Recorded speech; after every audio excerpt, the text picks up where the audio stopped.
Dogtown, we're back here with another episode at Ritemind Bowie. I'm Tiara Glover, and I'm here with the head coach of the football team, Damon Wilson. Okay, you mentioned Amir Hall, the quarterback. So how do you feel as he's matured from your first time coaching him to now him being the quarterback?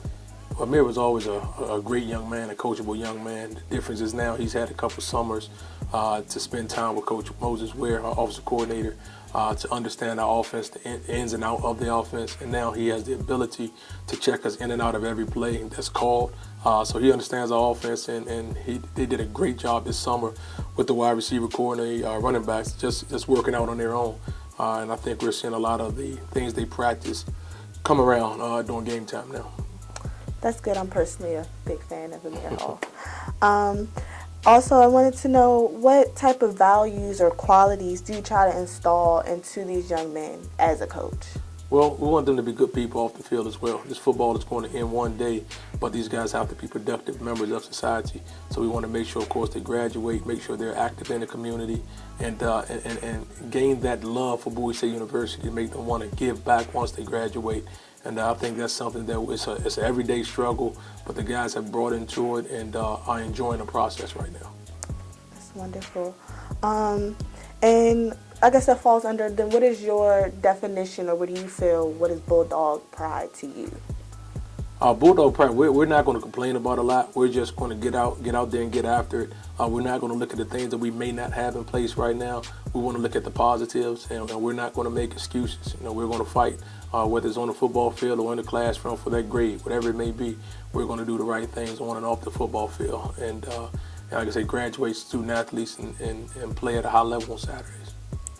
Wonderful. And what is your definition of, like, when you hear HBCU football? What is the first thought that comes to you? I mean, HBCU football, to me, I think that the meaning has changed over the years.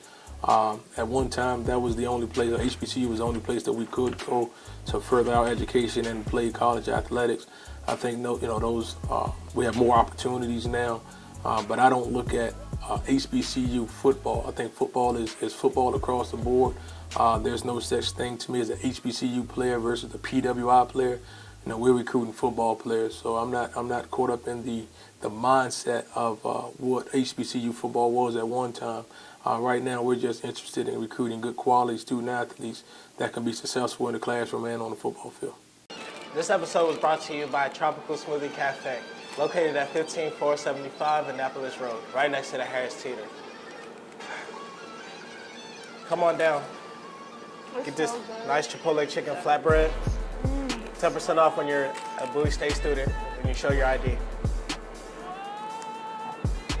So delicious. Fantastic. Cheers.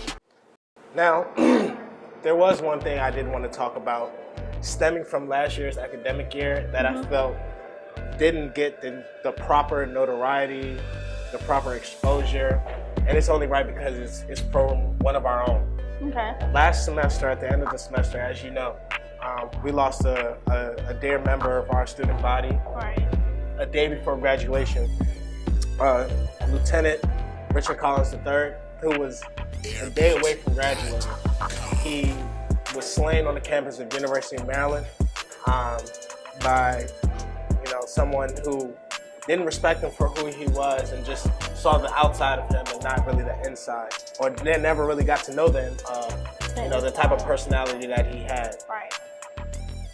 One thing that bothers me about that is, like I said, it didn't get the proper notoriety, the notice or exposure, and stemming that we have a tradition of typically graduating on another campus like University of Maryland. Do you feel that we should stop that tradition? Because for me, myself, I know that a student, one of their students took one of our students, and it doesn't make sense for our campus to pay them money, especially when they didn't give the proper, just just didn't handle that I don't even know how to put it into words, but the situation wasn't handled properly, the publicity wasn't handled properly, the resolution wasn't handled properly, and that's something that I definitely want Dr. Bro to take into consideration, is that as students, I know I may not be the only one, but I don't want to graduate on Maryland's campus. You know, I agree. I agree with you to an extent. I agree with you to the point where I feel as a university, we shouldn't have to graduate at the University of Maryland. We should have our own place to call our own graduation home. Definitely. So I feel like graduation could be somewhere, maybe at Constitution Hall or just somewhere different, even looking into different arenas within the area and utilizing that instead of going to a campus where we lost one of our own. Because for some people that might be touchy. It may not make them feel a certain type of way. So would you rather more students refuse to graduate or walk across the stage because of a student losing their life? Or would you want more students to feel like, I did it, 4 years, I'm out, I want to walk across the stage and I don't want to have to fear the night before I'm on this campus, I'm going to lose my life. Caryne, thank you so much for joining me. Thank you, Charles. It's been a pleasure. I've had so much fun today. Me too. Thank you, guys. You're here with Ritemind Bowie. Stay tuned.